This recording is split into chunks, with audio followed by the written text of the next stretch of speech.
Орхон аймгийн Жаргалан суманд 2025 онд хийж хэрэгжүүлсэн онцлог 5 салбарын хөрөнгө оруулалт. Боловсролын салбарт сургуулийн орчин материалын баазыг сайжруулахад 410 сая төгрөгийн хөрөнгө оруулалтын ажил хийгдээд байна. Үүнээс томоохон ажлуудыг дурдвал мэдээлэл зүйн кабинетэд ээж бүрэн засвар хийгдэж 11 бүлгийн 300 гаруй сурагчдын дижитал ур чадварыг хөгжүүлэх боломж нэмэгдүүлээд байна. Ерөнхий боловсролын сургуулийг дотор байртай холбосон явган хүний замыг хийснээр Дулаан улбагийн дотор байранд амьдардаг 71 хүүхэд багш ажилчдын эрсдэлгүй аюулгүй орчныг бүрдүүлээд байна. 3 дугаар цэцэрлэг тулгамдж байсан бохирын шугамын хоолойг шинжилэн завсарласнаар 6 бүлгийн 146 хүүхэд 29 багш ажилчдын эрүүл аюулгүй орчин сурч ажиллах нөхцөлийг сайжрууллаа.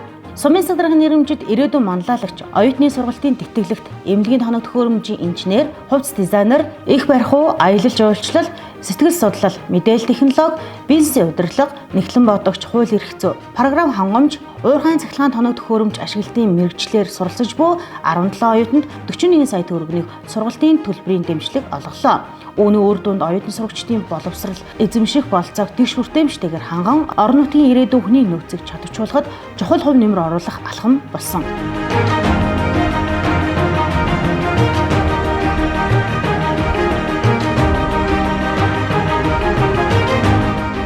Эрүүл мэндийн салбарт 2025 онд эрүүл мэндийн салбарт 53.5 сая төгрөгийн хөрөнгө оруулалт хийгдлээ.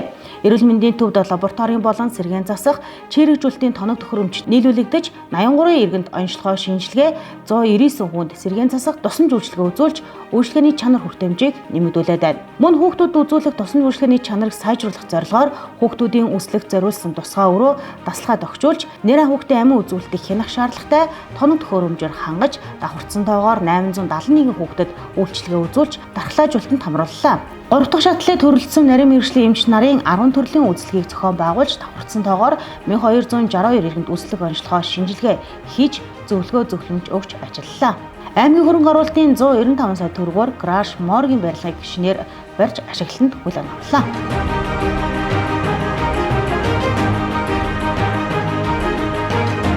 Мал аж ахуйн салбар 2025 онд мал аж ахуйн салбар 484.4 сая төгрөгийн хөрөнгө оруулалт ажил хийгдлээ.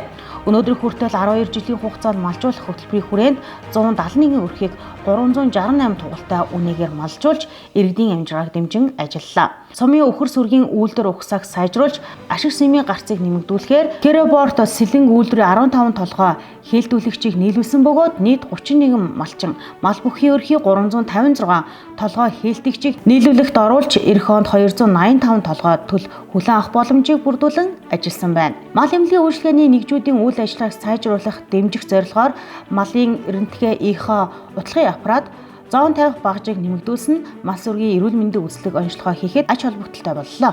Өвөлжөө хаваржааны хөл ногоон тижэл тариалах ажлыг 2024 оноос хийж хэрэгжүүлж нийт 208 малчин өрхөд 0.5-аас 0.6 га талбайд тариалах үр хамгаалтын хашаа гэрээгээр эзэмшүүлж тариалт хийсэн. Үүний үр дүнд жил дунджаар 223 тонн ногоон тижэл хураан авч малчдын төвшөнд бэлтгэдэг ногоон тижээлийн нөөцийг 20%-аар нэмэгдүүллээ. Газар тариалангийн салбар 2025 онд газар тариалангийн салбарт 54.7 сая төгрөгийн хөрөнгө оруулалт ажил хийгдлээ. Газар тариалангийн чиглэлээр 13 төрлийн агро үйлчлэгийг 290 га талбайд хамруулж 343 иргэнд үзүүлсэн өмнөх оноос 20%-аар өссөн үзүүлэлттэй байна. Мухар булгийн төмөс хүнсний ногооны талбайг услахааны системийн инженерийн хийцэл бүхий байгууламжаар шинжилж 80 гаруй иргэний 90 га талбайд услахааны нөхцөл сайжирсан байна. Дулаан улбагийн нутаг дэвсгэрт хар будааны хөндий адгийн ногооны талбайд 7100 м урт хашаажуулалт хийгдэж 21 өрхийн 33 нэгж талбарыг 61.8 га талбай хөрс ургац хамгаалагдаж, тариалангийн газрын доктортой ашиглалт ургацын чанар өр өгөөжийг сайжруулах нөхцөл бүрдлээ. 2025 онд төмс хүнсний ногооны 500 тонны багтаамжтай зориг ашиглалтанд оруулж, 7 иргэний 2117 тонн төмс, 17 иргэний 142.4 тонн байцаа, 7 иргэний 38.37 хүн, 4 иргэний 11.4 тонн шарманжин, 1 иргэний 12 тонн сонгон, нийт 36 иргэний 225.27 тонн ногоог стандартын нөхцөлд хадгалж, орон нутгийн хүнсний хангамж иргэдийн бодит боломж бүрдлээ. Үндэсний батлан хамгаалахын их сургуультай хамтран ажиллах гэрээний дагуу ажиллах хүчний хомсдол үүсдэг намрын ургац хураалтанд тус сургуулийн 60 сонсогч 19 өдрийн турш сумын 4 аж ахуй нэгж 19 өрхийн 57.8 га талбайд хүмүүс хүнсний ногоо хураалтаар 90.5 сая төгрөгийн ажил гүйцэтгэсэн байна.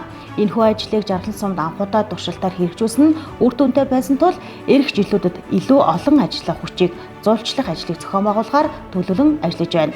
Дэд бүтцийн салбарт 2024-өөс 2025 онд орон нутгийн төсвийн 2.2 тэрбум төгрөгийн хөрөнгө оруулалтаар Улаанбаатар багт чинээр явган болон дугуй замтай 1.4 км асфальтын замыг ашиглалтанд хүлээн авлаа.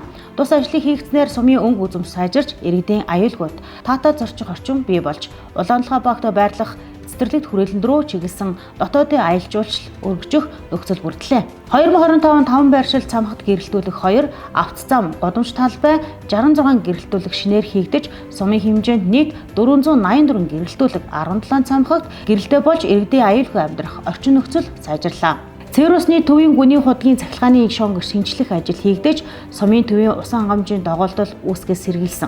Жаргалан тоогийн 2 байршил 0.4 кВт-ийн цахилгаан шугамыг ашиглалтанд хүлээн авч 3 аж ахуй нэгж 32 өрхийн эрчим хүчний найдвартай их үсэрт холбогдлоо. Орон нутгийн төсвийн хөрөнгө оруулалтаар шинээр баригдсан 30 айлын орон сууц засварлан сайжруулсан 12 айлын орон сууцыг тус ашиглалтанд хүлээн авлаа. Сумын иргэдийн төлөөлөгчдийн хурлын 2025 оны 4-р сарын 2-ны өдрийн ээлжид 1-р хуралдааны 0104-р тоод тогтоолоор батлагдсан журмын дагуу төрөөслөгчид өмчлөх хэлбэрээр шаардлага хангасан 37 өрхөд хөнгөлтэй нөхцлөөр олгосон. Орон нутгийн хэмжээнд тохиолдож болох гамшигын ослоос урьдчилан сэргийлэх ажлын хүрээнд Жаргалан дос Дулаан төгөөс сүлжээ орон нутгийн өмчит компани 300-ны иж бүрэн засвар төв цэвэр шугамын 400 м-ийн шугамыг шинчлэх цэвэр усны гүний худал шинээр ажлуудыг сумын болцсошгүй аварын зардлаар хийж гүйцэтгэснээр ус дулаан хангамжийн найдвартай ажиллагаа хангатлаа. Орон нутгийн хөгжлийн сангийн хөрөнгө оруулалтаар Жаргалан сумын нутаг дэвсгэр 1000 газрыг хамруулсан хэсэгжилсэн ерөнхий төлөвлөгөөний ажил хийгдлээ. Хэсэгжилсэн ерөнхий төлөвлөгөө батлагдсанаар нутаг дэвсгэрийн зохион байгуулалт хөгжлийн чиглэлийг оновчлоо төлөвлөж цаашдын суурилсан дэд бүтцийн хөгжлийг хөгжүүлэхийг уялдуулах нөхцөл бүртгэхийн зэрэгцээ төлөвлөлтийн баримт бичгүүдийг үүдэн газрын гэрчлэгээ авч чадалгүй саатаж байсан 257 иргэний шийдвэрлэгдэж цаашид газар өмчлүүлэх, эзэмшүүлэх эрх зүйн орчин бүрдлээ.